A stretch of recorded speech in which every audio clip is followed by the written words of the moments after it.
Tobi, matau tavo gera nuotaika. Ir iš kogi tu taip juokiesi? Žinot, ta papūga? Na, Tobi, savo juoku ir mane tuoj užkrėsi. Kas tave taip prajuokino? Ta papūga taip juokingai atkartoja kefyrą. Ką? Mane mėgdžioja kažkokia višta? Ne višta kefyrė, o papūga. Ir ji tave nemėgdžioja, o atkartoja. Dauguma tos rūšies papūgų taip daro. Sniege, kaip tu gali tą vištą vadinti papūga? Juk ji mane atkartoja ir dar aišku netalentingai, jo. Na, kefyrė, tu teisus. Aš irgi nenorėčiau, kad mane kas mėgdžiotų. Kai aš buvau mokykloje, mačiau, kaip vaikai mėgdžiodami vienas kitą erzindavo. Jo, negerai tyčiotis vienam iš kito. Bet papūga čia nieko dėta. Ji tiesiog atkartoja tuos garsus, kurie jai atrodo įdomiausi. Ką? Sniege, tu nori pasakyti, kad ta papūga atkartoja mane dėl to, kad aš esu įdomus? Kefyrė, ji atkartoja tave, nes tu įdomiai šneki.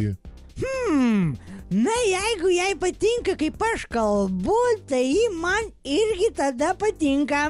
Jom. Įdomu, o ta papūga galėtų atkartoti, kaip aš dainuoju?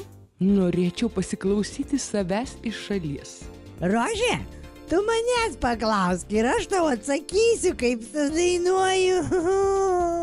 Kefyrė, tu ant manęs jau nepyk, bet aš nelabai pasitikiu tavo muzikinę klausą. Ką? Rožė, ar tu žinai, kad aš turiu tokią klausą, kad net girdžiu, kaip pelės mirksi jo? Oho, kefyrė, o kaip pelės mirksi? Na, manau, kefyras tiesiog pasigyrė. Ir iš tikro, katinai turi gerą klausą. Ir tokia klausa jiems reikalinga medžioklėje, ypač naktį, kai tamsu ir vien regėjimu pasikliauti negalima. Kaip gerai, kad aš vaza ir man nieko medžioti nereikia. Žmonės mane pamatę tiesiog grožisi, o per šventes dar ir gėlėmis papuošia. O įdomu, kam aš reikalingas?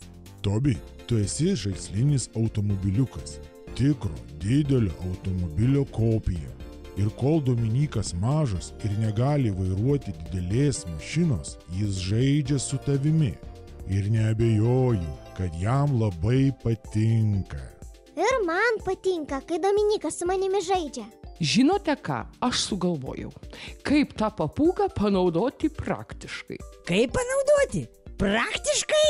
Norėjau pasakyti, kad tą papūgą reikia išmokyti kalbėti tokius žodžius.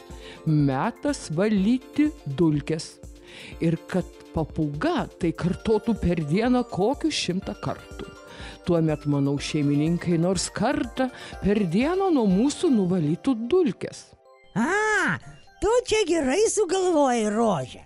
Ir dar galėtų mokėti kalbėti, atneškite kefyrui valgyti. Jom. Bet juk tu, kefyrė, esi paveikslas ir tau nereikia maitintis. Nu, gal tu ir teisi, Rožė. Tada išmokykime tą papūgą, kad ir Mielieji, aš siūlau gerai pagalvoti, ką mes norėtume išgirsti papūgą šnekant. Ir jūs, vaikučiai, jeigu namuose turite kalbančią papūgą, gerai pagalvokite, ko ją mokote.